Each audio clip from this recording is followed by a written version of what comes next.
Yeah. The land we are talking about, the 22% that the blacks already own, what are they doing with it? Do you understand? That one is aside. The government, which is run by blacks in South Africa, what are they doing to help elevate the black South African? We can see that they are not doing well on it. Now you want to increase it to 30%. Okay, now even if you want to increase it to 30%, so why would you say you won't compensate the already owners, whether they're white or I don't know?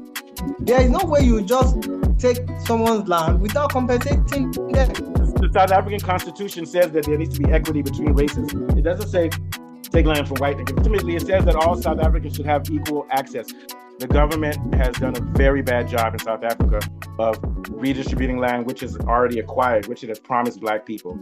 To me personally, I think this is another case of corruption in which the government doesn't want to get off of those lands because they want to hold on to the wealth and redistribute it. And they say, oh, we're making this new act to address it, almost as if saying, oh, the real problem is that we need to give out the perception that we need to take more land from whites, so we need to create new laws so that blacks have the same access. But at the same time, the government itself, the corrupt government, is limiting access to people. What are your white South Africans are saying that not only is there a genocide taking place in which their farms are being snatched and everything, not only is Julius Malema singing songs about killing the Boer, but they're also saying that white South Africans are being mistreated, and now the government is ready to seize their land.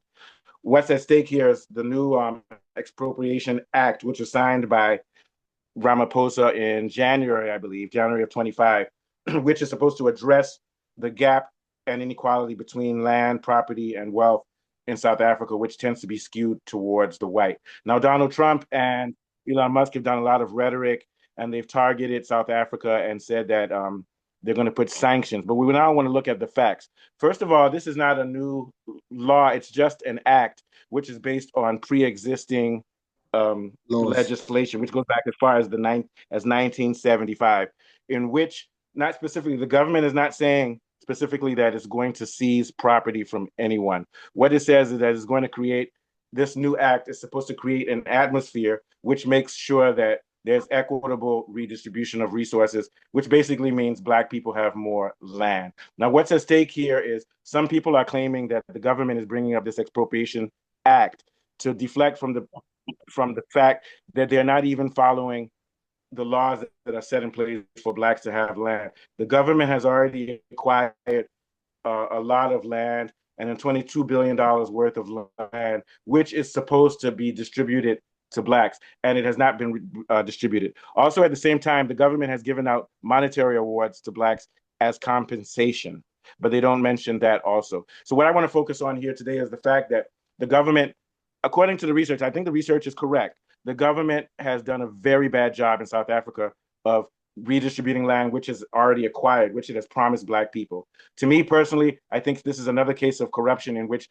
the government doesn't want to get off of those lands because they want to hold on to the wealth and redistribute it. And they say, oh, we're making this new act to address it, almost as if saying, oh, the real problem is that we need to give out the perception that we need to take more land from whites, so we need to create new laws so that blacks have the same access. But at the same time, the government itself, the corrupt government, is limiting access to people. What are your thoughts, Afolabi? Yeah. Yes, I quite agree with you. And the expropriation law is so vague and it's not transparent. We don't really know the nitty-gritty of what they are doing.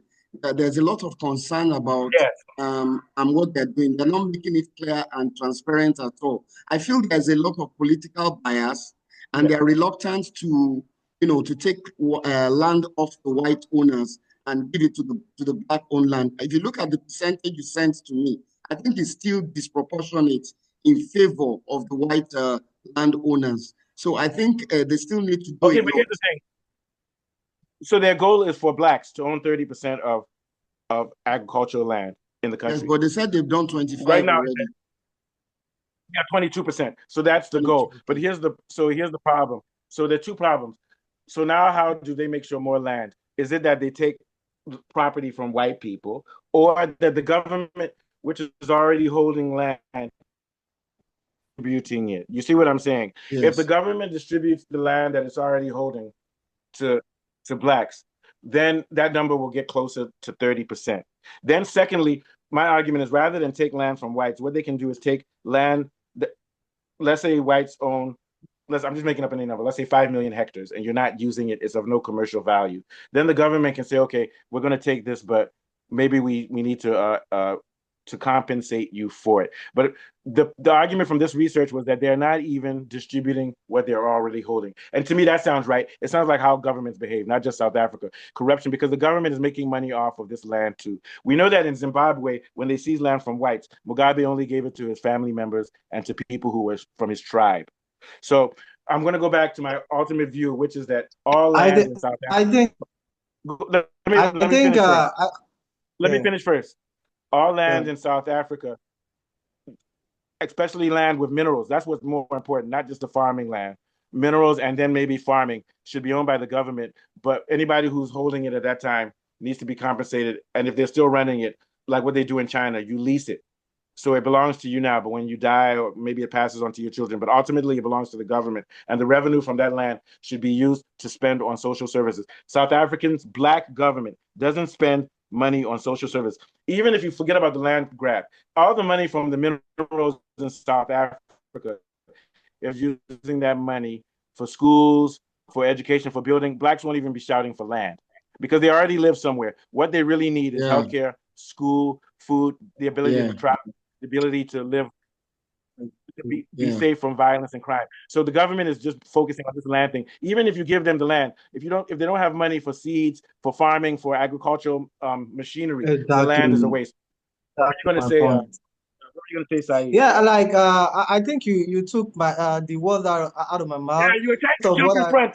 Take credit of my work. Yeah, exactly. Because I was about saying that. Did you from where I did my research? I think we did we copied it from the same website and same, understand, like, because but we came up with the same argument is where my talking point is mostly what you just said. First of all, the land we are talking about, the 22% that the blacks already owned, what are they doing with it? You understand that one is an aside. The government, which is run by blacks in South Africa, what are they doing to help elevate the black South African? We can see that they are not doing well on it. Now you want to increase it to 30%. Okay, now even if you want to increase it to 30%, why would you say you won't compensate the already owner, whether they're white or I don't know? You understand? So there is no way you just take someone's land without compensating them. Yeah, the South African Constitution says that there needs to be equity between races. It doesn't say take land from white and give it to black. It says find a way to do it, which is in line. And ultimately, it says that all South Africans should have equal access. So that means also if blacks are dominating, which is not the case, then they would have to redress it. So you're right. So they can find ways to redress it without seizing land. And they're holding land. And on top of that, even when it gets to 30%, it won't solve the economic problem because then blacks will have.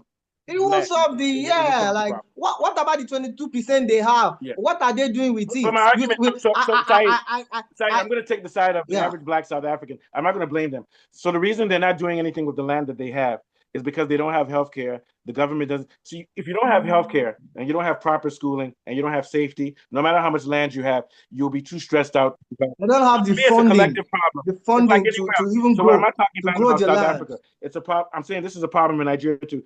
The citizens need to do better. The government needs. Africa majorly. But within Africa, our citizens need to do better, use better of our resources. At the same time, our government needs to provide healthcare, socialism, and everything, because those guys in the government are benefiting off of South Africa's minerals. So also the citizens should do it.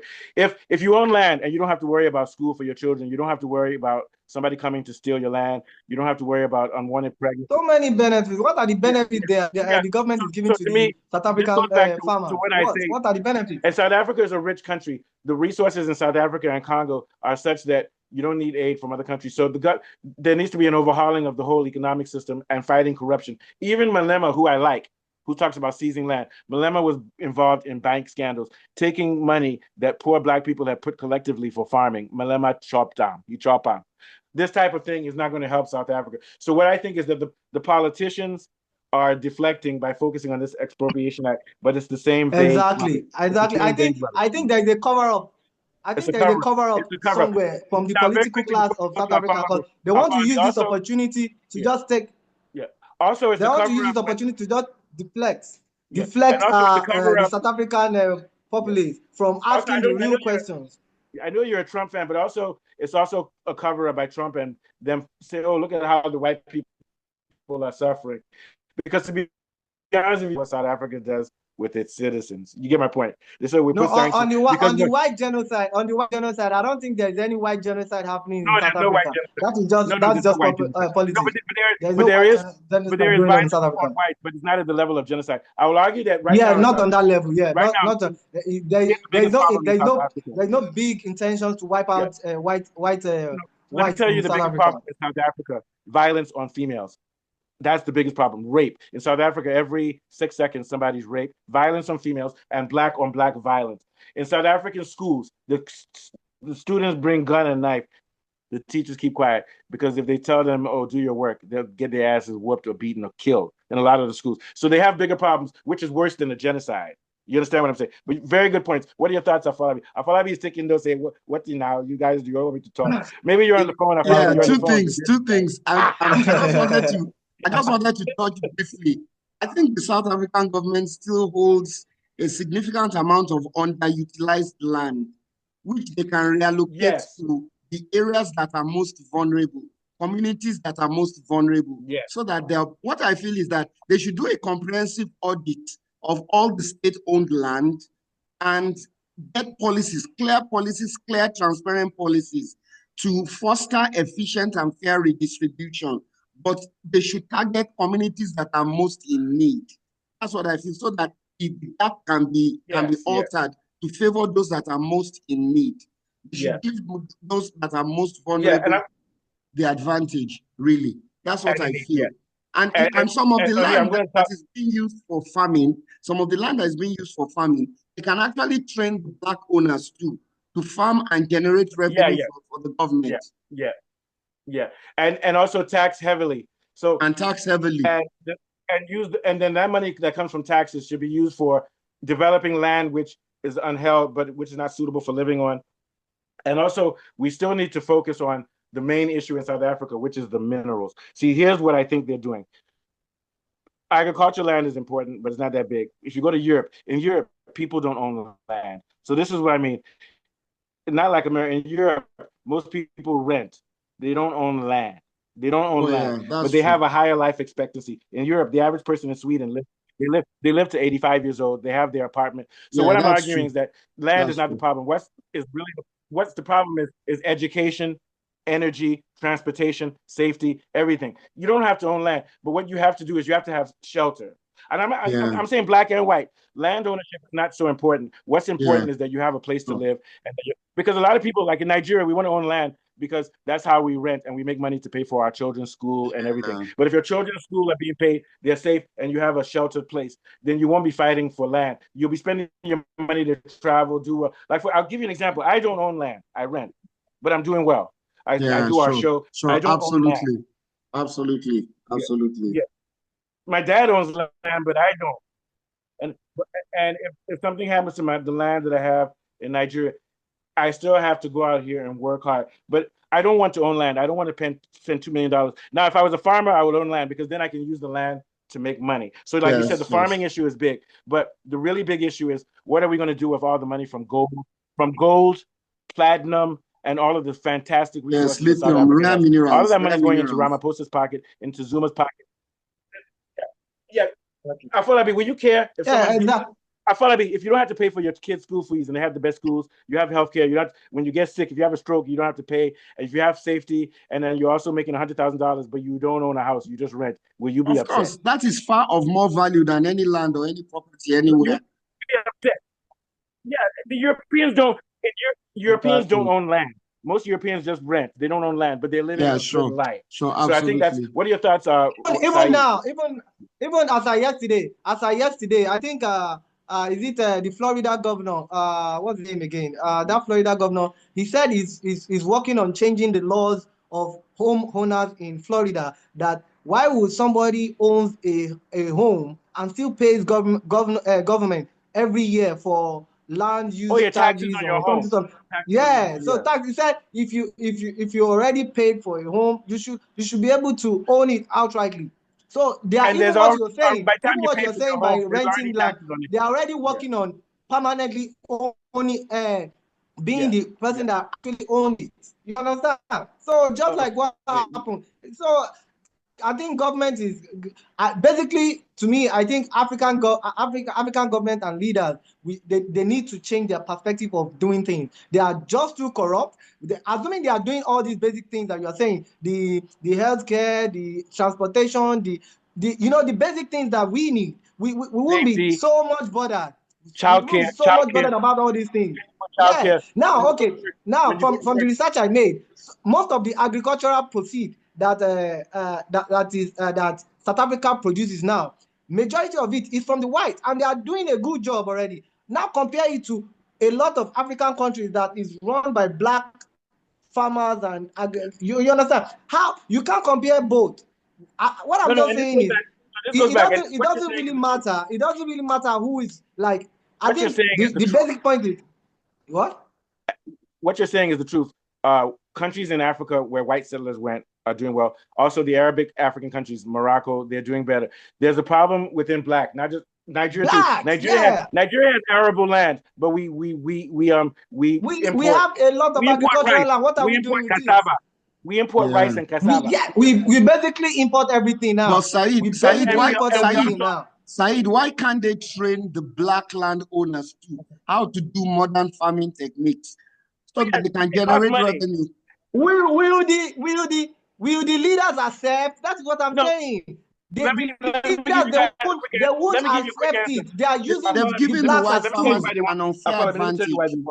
They've given the white farmers an unfair advantage because of their knowledge of farming. Let me tell you why the leaders won't do it. I don't think that's the case. I don't think that's the case. Let me tell you why they're not spending on training blacks for farming and everything.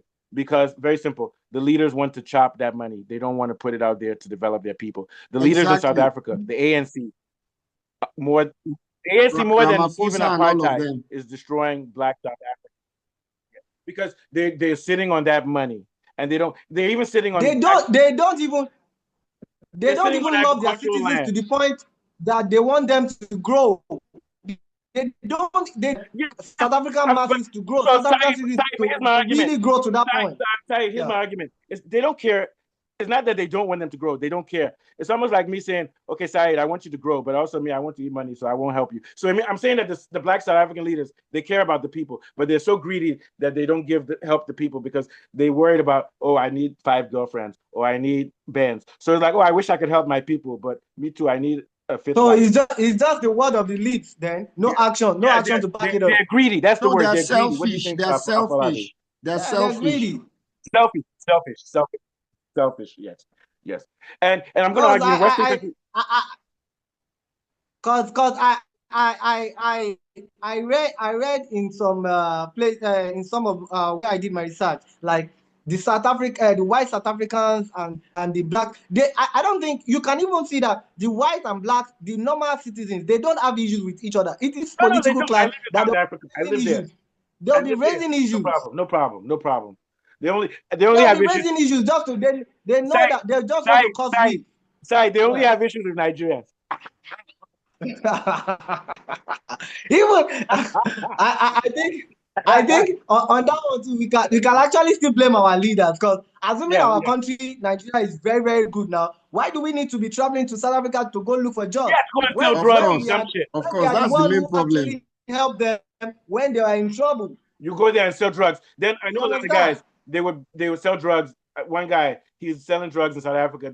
Then he bought a house in Abuja and married. And he said, God have blessed me. You know what I told him? I said, no, cocaine have blessed me. You understand? It's cocaine and hard drugs. Even kidnappers too now are saying God has blessed me after collecting a big round. That's cursing God. If you make money illegally, like, I'm not saying don't make money, but if you make money illegally, don't give the glory to God. Don't do that. Yes. They know nothing will happen, because of course, it's like they're swearing. We have a lot of pastors already doing money laundering and stuff. And you say God has blessed me. That's how in the book of Acts. Remember in the book of Acts where the guy was saying that he paid tithe, and then the Holy Spirit struck him dead. You know that type Oh of yeah, thing. yeah, yeah, You yeah. got They know God will come from I sure heaven. They know turned God will into come from Sunday heaven church. and discipline them. Ananias and Sapphira, yeah. Hey, I think you and me need to start our own church. We'll collect the tithes, though. Yeah. Hey, that's I another remember good our thing. Buddhist channel. It's a long time we did a Buddhist show. Mustafa. Oh yeah, we'll do one. Okay, let's do one tomorrow. We'll do one Okay, tomorrow. we can do one tomorrow. We'll do Yeah. the research. Okay, Yeah. guys, this was a good show. You guys, yeah, you see, it was beautiful because my phone wasn't working. Then I turned it on again. Then we got it. We nailed it perfectly. You see what I'm saying? Sure. That was good. We did very well under pressure. So I'm going to go around the circle. Any last thoughts, Syed? You can talk about anything, maybe about the whites' claim that they're getting. Yeah, so I there's want no to white urge genocide. No South white African genocide. I want to Yeah. I want to urge South African citizens to uh, not fall into these political rhetorics and conspiracy theories they are trying to like put propaganda they are trying to run on their citizens. They should just face the fact and just let economics be economics. You understand? Yeah. All this saying why genocide this or land this, land that. The present land that the government owns right now, what are they doing with it? Yes. How are they supporting the blacks They're already? using it So for these are the questions they business. should be asking. The government's using that land for Yes, business. now these are the questions I want South African citizens to be asking their government, that what the present land we are running, how are you supporting the present farmers right now to help them to grow? If they have helped a lot of South African farmers to grow, they can actually use their own money to buy this land without even government helping them out. You understand? Yeah. That is to let you know that these black farmers are already growing and they are becoming billionaires and millionaires as the whites have already become. You understand me? So these are the things. Look how Like businesses help China.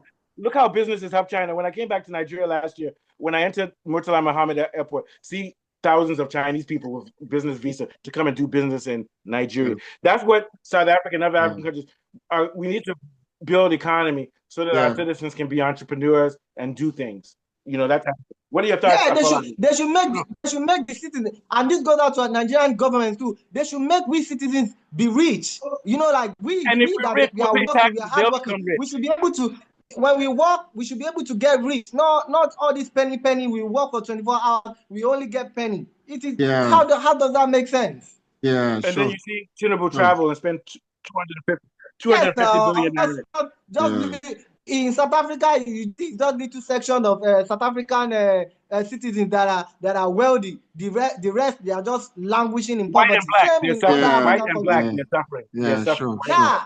There's too much disparity. How are you going to amass that? Yes, Too much how are you going to amass that kind of racial populace disparity. to move your economy? And also class. You are not blaming There's white class people as in well. South Africa aren't rich. Yeah, you said most so. white people in South Africa are not rich, but they're well educated. Most of the white class. people are elitists. They live in certain and posh areas, and most of the black people live in the suburbs and in the slums. So there's a lot of racial disparity. And in township stuff. Yeah. All right, guys. Very beautiful. So we enjoyed this show. This topic is too big to finish in one day, so we'll talk more about this on Monday. Take us out, Afolabi. Okay, it's been a brilliant South African show. We've been talking about the expropriation law, and with me, Mustafa and Said, we'll join you again next time.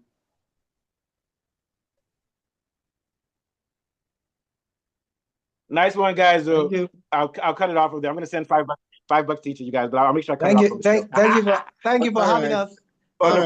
Subscribe and like, please. All right. Have a good one. Okay. Thank you.